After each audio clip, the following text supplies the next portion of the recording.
اعوذ باللہ من الشیطان الرجیم بسم اللہ الرحمن الرحیم الحمدللہ رب العالمین الصلاۃ والسلام علی اشرف الانبیاء والمرسلین۔ رسول اللہ صلی اللہ علیہ وسلم کی باتیں کرتے کرتے ہم 10 پہ آ گئے ہیں۔ ہم نے رسول اللہ کی ولادت کی بات کی، آپ کے بچپن کی بات کی، نوجوانی کی، آپ کا کاروبار شروع کرنا، آپ کا نکاح، اور اس کے بعد اعلان نبوت۔ اعلان نبوت کو اس وقت 10 سال گزر چکے ہیں۔ یہ 10 سال میں سے پہلے 3 سال رسول اللہ صلی اللہ علیہ وآلہ وسلم خاموشی سے تبلیغ کرتے رہے۔ اس وقت تک حکم نہیں تھا لوگوں کو پبلکلی بتانے کا، اعلان کرنے کا۔ پہلے آپ نے اپنے کانفیڈنٹ جو قریبی لوگ تھے ان میں تبلیغ کی، ان میں سے کچھ لوگ ایمان لے آئے اور جان ساری زندگی کرتے رہے، جن میں ابو بکر ابن ابو قحافہ، علی ابن ابی طالب، زید بن حارثہ، بلال بن رباح، سرکار ختمی مرتبہ صلی اللہ علیہ وسلم کی صاحبزادیاں اور ام المومنین سیدہ خدیجہ سلام اللہ علیہا شامل ہیں۔ اس کے علاوہ اور بھی لوگ ایمان لاتے رہے۔ 3 سال بعد حکم ہوا کہ اپنے قریبی رشتہ داروں کو دعوت دیں، تو قریبی رشتہ داروں کی دعوت سے کچھ لوگ تب بھی ایمان لے آئے۔ پھر اعلان ہوا، سرکار کو اللہ نے کہا کہ اب آپ تمام لوگوں کو ایمان لانے کی دعوت دیں اور اللہ کا پیغام پہنچائیں۔ یہ جب مرحلہ آیا، جب رسالت مآب صلی اللہ علیہ وسلم نے تمام لوگوں تک اللہ کا پیغام پہنچایا، تو ایک بھونچال آ گیا مکہ میں، ایک زلزلہ جیسے آ جاتا ہے وہ کیفیت تھی۔ اور ان کے لیے آقا اور غلام کا برابر ہونا، ان کے لیے بے شمار خداؤں کی بجائے ایک اللہ کو جو اس کائنات کا خالق بھی ہے، مالک بھی ہے، روز جزا کا مالک بھی وہی ہے، اس پر ایمان لانا، ایک خدا پر ان کو نہ سمجھ آتا تھا، نہ وہ ماننے کو تیار تھے۔ تو اس پر مخالفت شروع ہوئی۔ رسول اللہ صلی اللہ علیہ وسلم نے اور آپ پہ ایمان لانے والوں نے بہت سختیاں دیکھیں۔ ایک عرصے تک جناب ابی طالب رسول اللہ صلی اللہ علیہ وسلم کے چچا، کیونکہ قبیلہ کے سردار بھی تھے، اور آپ کا تعلق جناب ابی طالب سے باپ بیٹے کی طرح تھا، تو ان کی پروٹیکشن میں، ان کے ساتھ میں رسول اللہ فزیکلی محفوظ رہے، آپ کو وہ تکلیفیں نہیں پہنچائی جا سکیں۔ 7 نبوی میں قریش نے سوشل بائیکاٹ کیا جو 3 سال جاری رہا، اور 10 نبوی میں جب یہ بائیکاٹ ختم ہوا تو ان ساری تکلیفوں میں سب سے بڑا نقصان یہ ہوا کہ شیب ابی طالب کے مشکل وقت ختم ہونے کے ساتھ ہی جناب ابی طالب اللہ کے حضور حاضر ہو گئے، اور سیدہ خدیجہ سلام اللہ علیہا بھی اللہ کے حضور حاضر ہو گئیں۔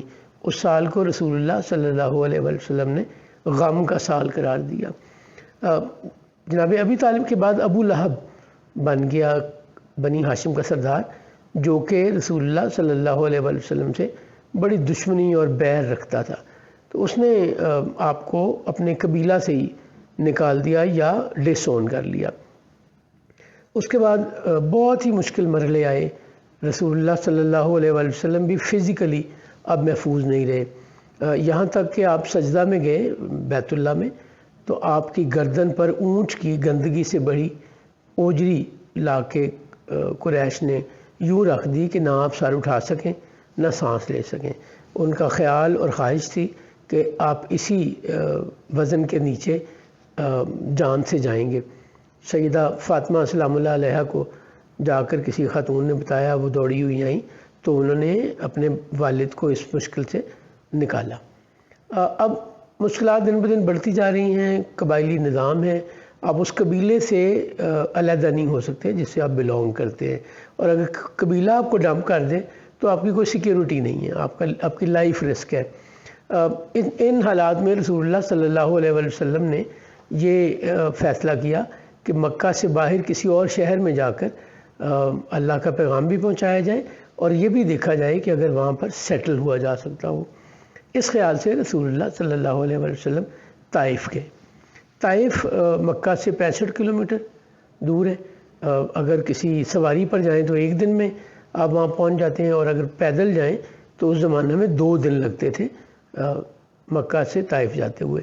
رسول اللہ صلی اللہ علیہ وسلم اور آپ کے آزاد کردہ غلام زید بن حارثہ زید بن حارثہ کا تعلق بھی رسول اللہ سے ایک بیٹے کی طرح رہا۔ ساری زندگی زید بن حارثہ نے رسول اللہ کی خدمت ایسے ہی کی جیسے ایک بیٹا کرتا ہے، غلام سے کہیں بڑھ کر خیال کیا، خدمت کی، محبت کی، اور جواب میں سرکار ختمی مرتبت صلی اللہ علیہ وآلہ وسلم نے بھی زید بن حارثہ کو اپنا بیٹا ہی بنایا، اعلان بھی کر دیا، جسے متبنہ کہتے ہیں، منہ بولا بیٹا کہتے ہیں۔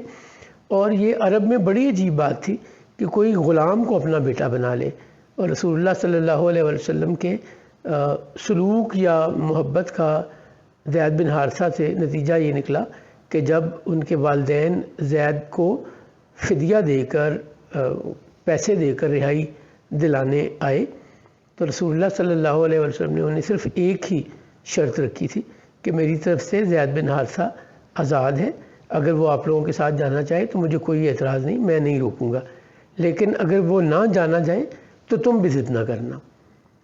زید بن حارثہ نے اپنے والد اور تایا چچا کے ساتھ جانے سے انکار کر دیا، اور رسول اللہ صلی اللہ علیہ وسلم کی محبت میں، آپ کے اخلاق سے متاثر ہو کر، سیدہ خدیجہ سلام اللہ علیہا کی کیئر سے متاثر ہو کر یہ ڈیسیژن لیا کہ وہ مکہ سے رسول اللہ صلی اللہ علیہ وسلم کو چھوڑ کر اپنے گاؤں یا اپنے رشتہ داروں میں نہیں جائیں گے۔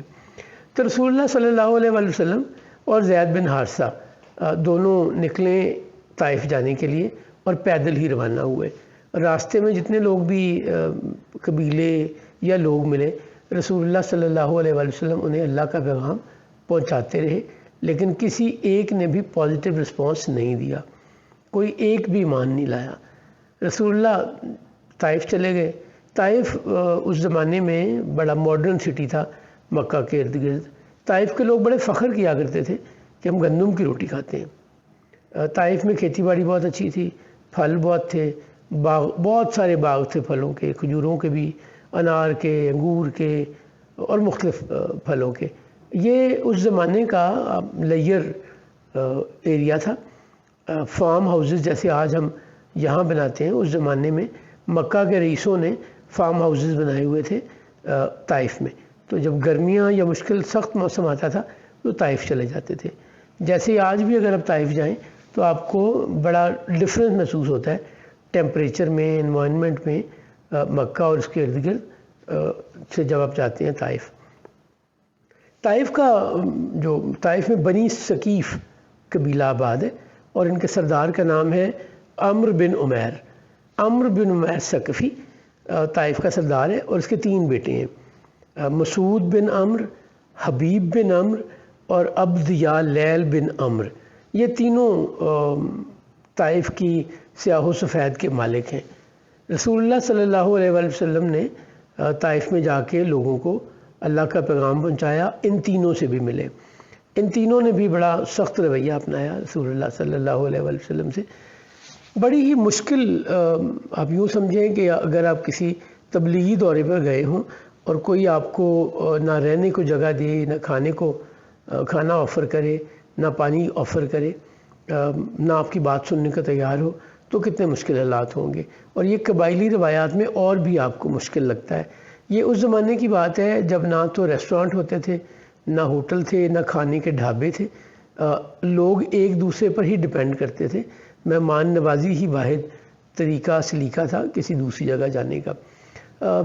طائف کے لوگ پڑھے لکھے تھے، بہت سوکھے تھے، اچھے پیسے تھے ان کے پاس، تو جو ان کو فرصت ملتی تھی اس میں یا علم حاصل کرتے تھے یا کوئی ہنر سیکھتے تھے۔ عرب میں ایک ستاروں کی چال سمجھنے والا شخص عمر، وہ بھی طائف کا ہی رہنے والا تھا، اور عرب اس حجاز کا، جسے میں عام زبان میں عرب کہتا ہوں، واحد طبیب حارث بن کلدہ، وہ بھی طائف سے ہی تھا۔ اس نے یہ ہنر ایرانیوں سے سیکھا تھا۔ اس سے آپ اندازہ کریں گے کہ طائف کتنا امپورٹنٹ تھا، کتنا ماڈرن تھا، لوگ پڑھے لکھے تھے، خوشحال تھے، انوائرمنٹ بھی بہت اچھی تھی، موسم بھی بہت اچھا تھا۔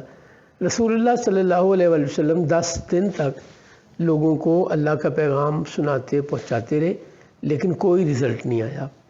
اتنے میں یہ خبر مکہ میں بھی پہنچ گئی کہ رسول اللہ طائف میں تبلیغ کر رہے ہیں۔ اچھا، کمیونیکیشن ایسی نہیں تھی جیسی آج ہے کہ آپ کسی کو اسی وقت فون اٹھائیں اور اطلاع کر دیں، آپ سوشل میڈیا پہ لکھ دیں یا پوسٹ کر دیں، یا کہیں آپ جا کے چیک ان کر لیں تو سب کو پتہ چل جائے آپ کو کہاں پہنچ گئے ہیں۔ یہ لوگوں کے آنے جانے، تاجروں کے آنے جانے میں ایک جگہ سے دوسری جگہ کی خبریں پہنچا کرتی تھیں۔